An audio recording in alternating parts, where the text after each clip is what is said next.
Years ago, I didn't just show up to be a laborer or a rock truck driver or whatever. There's no use staying our way and you got to get out on top. In a shocking development that has rocked the mining community and fans of reality television worldwide, legendary gold miners Tony Beets and his son Mike Beets from the hit Discovery Channel show Gold Rush have been sentenced to life imprisonment. The verdict delivered yesterday in a packed Yukon Territory courtroom marks the stunning conclusion to what many are calling the most significant criminal case ever to emerge from the world of reality television mining. The father-son duo, known for their distinctive Dutch accents, colorful language, and aggressive mining tactics, were found guilty on multiple charges, including massive environmental violations, claim jumping, fraudulent gold reporting, and what prosecutors described as a criminal conspiracy of unprecedented scale in modern mining history. The Beets family's infamous Paradise Hill operation, once showcased as a gold-producing powerhouse on television, has now been revealed as the headquarters of what authorities are calling a criminal empire built on deception and destruction. The investigation that led to the Beets' downfall began 3 years ago when competing miner Parker Schnabel, once mentored by Tony Beets, approached authorities with suspicions about unusual mining practices he had observed while working adjacent claims.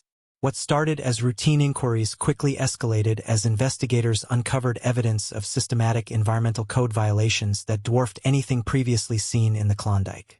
What we discovered went far beyond cutting corners to maximize profits, explained lead prosecutor Catherine White. The evidence revealed deliberate and sustained efforts to circumvent virtually every environmental protection regulation in the territory, resulting in damage that experts estimate will take decades to remediate. The courtroom fell silent as Judge Robert Tmain delivered the unprecedented sentence, his voice steady but grave. Mr. Beets and son, the court has carefully considered the overwhelming evidence presented and the jury's unanimous verdict on all counts. The scale and systematic nature of your crimes, coupled with your complete lack of remorse, leaves this court no alternative but to impose the maximum sentence allowed by law. You are hereby sentenced to life imprisonment without the possibility of parole. Tony Beets, the 75-year-old patriarch known for his Viking-like appearance and profanity-laden directives, remained stoic as the sentence was read. His trademark confident demeanor finally broke only when his son Mike, 35, was also given the same punishment. Mike, who had increasingly taken over day-to-day operations of the family mining empire in recent seasons, appeared visibly shaken as the reality of his future sank in. The trial, which lasted 11 weeks, featured testimony from numerous familiar faces from the Gold Rush series, creating a surreal atmosphere where television personalities were suddenly cast in the role of key witnesses in a high-stakes criminal proceeding.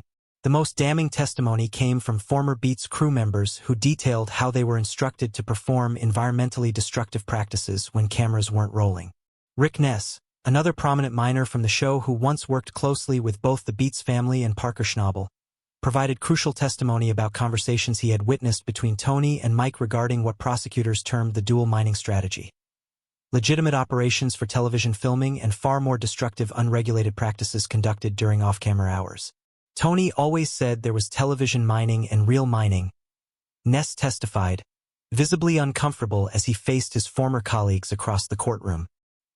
He was explicit that certain practices should never be filmed and made sure we understood the consequences of speaking about them outside the crew. Perhaps the most explosive testimony came from Minnie Beets, Tony's wife of over 40 years and the family's longtime bookkeeper. In a move that stunned observers, Minnie agreed to testify against her husband and son in exchange for immunity, providing detailed financial records that showed systematic underreporting of gold production and elaborate schemes to sell unreported gold through black market channels. Minnie's decision to cooperate with prosecutors has reportedly divided the Beets family, with daughters Monica and Bianca Beets publicly supporting their mother while expressing shock and dismay at the evidence presented against their father and brother. Both women were present for the verdict but declined to speak with media afterward, leaving the courthouse through a private exit. Parker Schnabel, whose initial report sparked the investigation, testified for 3 full days about his observations while working claims adjacent to the Beets operation. The 30-year-old mining prodigy, who began on the show as a teenager learning the business from his grandfather, detailed numerous instances where he observed suspicious activities at night on Beets-controlled land. I respected Tony. He taught me a lot when I was starting out, Schnabel testified, maintaining steady eye contact with his former mentor. But over time, I saw things that couldn't be explained by legitimate mining practices. When water that should have been clear was running black with contaminants onto my claim at 3 a.m., and when test samples from that water showed levels of mercury and other chemicals that aren't used in legal operations, I had a responsibility to report it. The courtroom dynamics were further complicated by the presence of numerous Discovery Channel producers and crew members who were compelled to testify about what they had witnessed while filming the series. Several producers claimed they had no knowledge of illegal activities, while others admitted to suspicions they failed to report out of concern for the show's continued success. Executive producer Christo Doyle, who has appeared on the show's after-show segments, testified that the production team had strict protocols about environmental compliance during filming but acknowledged they had limited visibility into operations during the extensive off-camera periods. Gold Rush films approximately 15% of the actual mining season, Doyle explained under cross-examination. We have no way of monitoring what happens during the remaining 85% of the time. We relied on the integrity of our mining operators and their compliance with local regulations.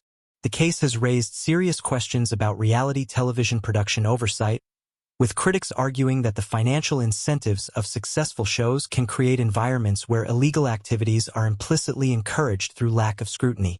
Discovery Channel has issued a statement expressing shock at the verdict and denying any knowledge of illegal operations. Fred Lewis, a military veteran who joined the show in later seasons, testified about a disturbing conversation he had with Tony Beets during a rare social gathering of the show's cast. Tony was several drinks in and started bragging about how the stupid environmental regulations didn't apply to him because he knew how to work around them. I thought he was just talking tough, which was his persona on the show. I never imagined the scale of what was actually happening. The prosecution presented extensive environmental evidence, including before and after satellite imagery of areas mined by the Beets operation, showing massive unauthorized diversions of waterways and destruction of protected wetlands. Environmental scientists testified that some areas had mercury and other heavy metal contamination at levels more than 200 times legal limits. Todd Hoffman, who appeared in earlier seasons of the show before leaving to pursue other ventures, was called as a character witness by the defense, a strategy that backfired spectacularly when prosecutors used the opportunity to question Hoffman about previous conflicts with Tony Beets. Yes, Tony and I had our differences, Hoffman acknowledged. He called my operation amateur and inefficient. Looking back, I wonder if that was because I was trying to do things by the book while he apparently wasn't constrained by regulations. The case took an even more sensational turn when evidence emerged that the Beets operation had allegedly encroached on claims belonging to other miners featured on the show, secretly mining gold from land they didn't own. Dave Turon, who now stars in his own spin-off show Gold Rush, Dave Turon's Lost Mine, testified about discovering unusual excavation patterns along the boundaries of a claim he worked several years ago. At the time, I couldn't prove anything, but the math wasn't adding up, Turon stated. Areas that should have had recoverable gold based on our testing were coming up empty, as if someone had already been there. Now I understand what was happening.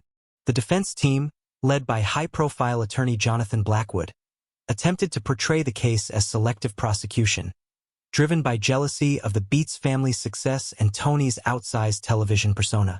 This strategy gained little traction as prosecutors methodically presented environmental test results, financial records, and testimony from former employees who participated in the illegal operations. My client is a colorful character who plays a role for television, Blackwood argued during closing statements. The prosecution has confused Tony Beets, the television personality, with Tony Beets, the businessman. This case represents an unprecedented overreach by authorities who have been influenced by the dramatic portrayal of mining on television rather than the realities of the industry. This defense strategy collapsed entirely when prosecutors played secretly recorded conversations between Tony and Mike Beets, discussing specific techniques to hide environmental violations from inspectors. In one particularly damning recording, Tony could be heard instructing his son on the timing of illegal mercury use to coincide with periods when inspectors were known to be in other regions. Following the verdict, Several jurors agreed to speak anonymously about their deliberations. "The evidence was simply overwhelming," said one female juror in her 40s. "We tried to approach the case with an open mind to separate the television persona from the actual business practices. But what we saw and heard demonstrated a clear and consistent pattern of intentional criminal activity." Another juror, a man with background in the mining industry, added, "As someone who understands mining operations, I was shocked by the calculated nature of the violations. This wasn't about making mistakes or misunderstanding regulations. The Beets operation designed their entire business model around circumventing environmental protections to maximize profits. The damage they've caused to Yukon waterways is incalculable." The case has sent shock waves through the mining community in the Yukon, where the economic impact of gold rush tourism has been significant over the show's run. Local business owners expressed mixed emotions about the verdict, acknowledging the serious nature of the crimes while expressing concern about the potential impact on the region's reputation. "Tony Beets put the Klondike back on the map for a lot of people," said longtime Dawson City resident Marion Clark. "The show brought tourists and interest to our region, but we can't condone the damage that's been done to our land. Mining has always been our livelihood, but responsible mining that respects the environment has to be the standard." As Tony and Mike Beets begin their lives behind bars, questions remain about the future of the family's extensive mining claims and equipment. Prosecutors have indicated that a separate civil proceeding will determine the disposition of assets, with significant portions likely to be liquidated to fund environmental remediation efforts in affected areas. For Discovery Channel, the conviction represents an unprecedented crisis for one of its flagship programs.